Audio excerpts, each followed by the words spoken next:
Boy, you've grown to love watching it. That is just that signature Caitlin Clark shot. She will launch. Oh, yes!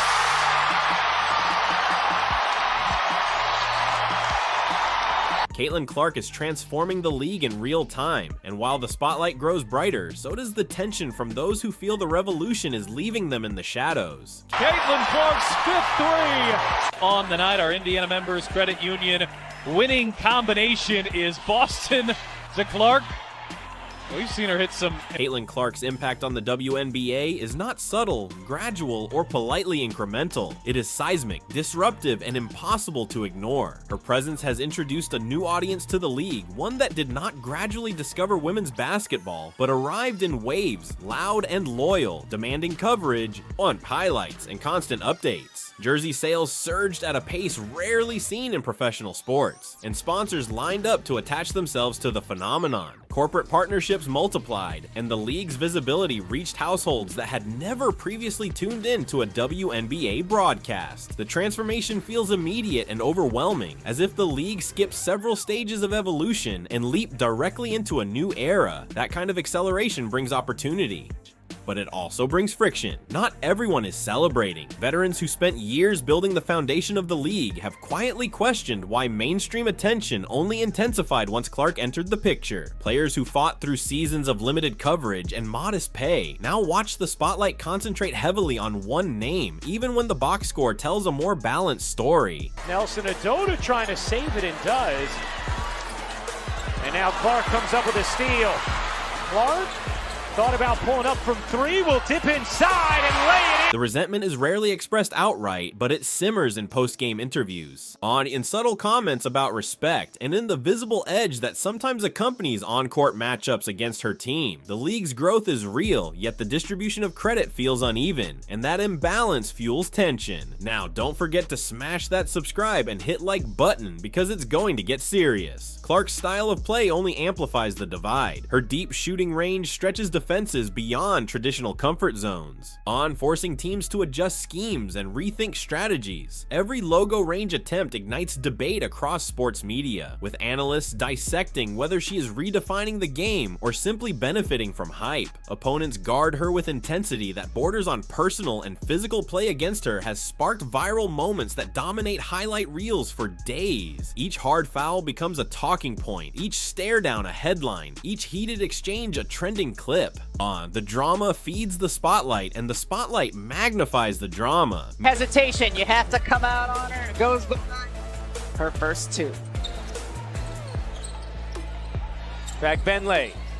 Here's Clark, a good look from three. She got it! Meanwhile, attendance data and television ratings continue to validate her commercial impact. Games featuring Clark consistently rank among the most watched of the season, and road arenas report record-breaking crowds when her team comes to town. This surge has translated into tangible revenue growth, strengthening the league's negotiating position with broadcasters and sponsors. Expansion conversations have accelerated. And discussions about charter flights, improved facilities, and enhanced player compensation have gained urgency. In that sense, her influence extends beyond personal accolades and into structural change. Yet structural change often exposes fault lines. As the league negotiates its future, debates about pay equity and revenue sharing grow louder. Some players argue that the influx of money should benefit the collective rather than revolve around a single marketable figure. Others acknowledge that star power drives growth, and that growth benefits everyone, even if the spotlight is uneven. The conversation is complex, layered with history, identity, and differing visions of progress. Clark stands at the center of it, whether she intends to or not. Media coverage has intensified the divide. Talk shows frame her as either the savior of the league or the symbol of overhyped favoritism, rarely settling into nuance. Headlines oscillate between praise and provocation, and commentators dissect every performance with microscopic scrutiny. When she dominates, critics attribute it to defensive lapses. When she struggles, they question whether the professional stage is exposing limitations. The streams create a narrative roller coaster that keeps attention high, but also heightens pressure. Inside locker rooms, dynamics are evolving. Younger players who grew up watching Clark in college view her as both peer and pioneer.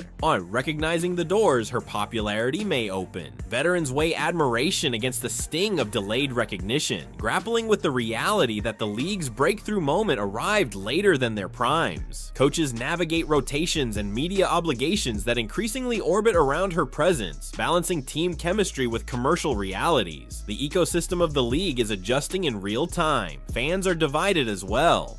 A new wave of supporters passionately defends Clark against any perceived slight, flooding social media with highlight compilations and statistical arguments. Longtime fans push back against narratives that reduce the league's history to a prelude before her arrival. Online debates escalate quickly, turning routine games into culture wars. The intensity of these exchanges reflects a league at a crossroads, negotiating identity under a brighter spotlight than ever before. Recent controversies have only fueled the narrative. Heated matchups against rival teams have produced viral confrontations that sports networks replay endlessly. Commentary about physical defense has sparked arguments about fairness and targeting. Every storyline becomes amplified, creating an atmosphere where ordinary competitive friction feels historic. Clark's composure under this scrutiny has been both praised and critiqued, with some applauding her resilience while others question whether the constant attention overshadows collective achievement. What cannot be denied is that the league's business metrics are trending upward. Sponsorship deals are expanding, merchandise sales remain strong, and broadcast partnerships are gaining prominence. Front offices are capitalizing on the surge, investing in marketing campaigns and community outreach that ride the wave of heightened interest.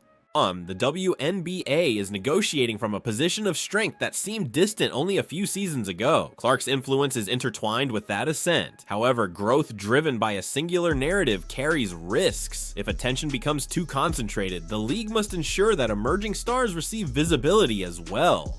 Balancing individual magnetism with collective storytelling is essential for sustainable success. As executives face the challenge of amplifying the phenomenon without narrowing the lens too tightly. Clark's presence offers opportunity, but stewardship determines longevity. Her teammates experience the duality firsthand. On one hand, they benefit from sold-out arenas and national broadcasts. On the other, they navigate questions that frequently circle back to Clark, even after standout performances of their own. The internal balance between gratitude for exposure and desire for equal recognition is delicate. Team cohesion depends on managing that equilibrium. Clark herself appears aware of the complexity. In interviews, she emphasizes team success and respect for veterans who paved the way. She acknowledges the history of the league and expresses gratitude for the platform she has inherited. Yet acknowledgement does not erase tension, and humility does not neutralize resentment. The transformation she represents is larger than personal intention. The broader cultural context adds another layer. Discussions about race, marketability, and media framing intersect with basketball analysis, creating conversations that extend beyond the court. Observers debate why certain narratives gain traction and how historical biases shape coverage. These dialogues are uncomfortable but unavoidable, reflecting the intersection of sports and society. As the season progresses, the stakes feel heightened. Each nationally televised game carries the weight of narrative validation. Each rivalry intensifies scrutiny. The league is evolving rapidly, propelled by momentum that feels both exhilarating and destabilizing. Clark remains at the epicenter, absorbing praise and criticism in equal measure. Whether celebrated or scrutinized, her influence is undeniable. She has altered viewing habits, expanded demographics, and accelerated business growth. She has forced strategic adjustments on the court and strategic planning in boardrooms. The WNBA is not the same league it was before her arrival, and it will not revert to its previous state. Change of this magnitude rarely unfolds without discomfort. Some will embrace it wholeheartedly, others will resist, and many will navigate a complicated middle ground. The tension itself signals transformation. Clark is not merely participating in the league's evolution, she is catalyzing it. The ultimate question is not whether she is changing the WNBA, because that transformation is already visible. The question is whether the league can harness that change inclusively, ensuring that growth uplifts all stakeholders rather than deepening divides. The answer will shape not only her legacy, but the trajectory of the sport itself. If Caitlin Clark is rewriting the future of the WNBA, who will rise with her and who will resist the change? So let us know your views in the comments below.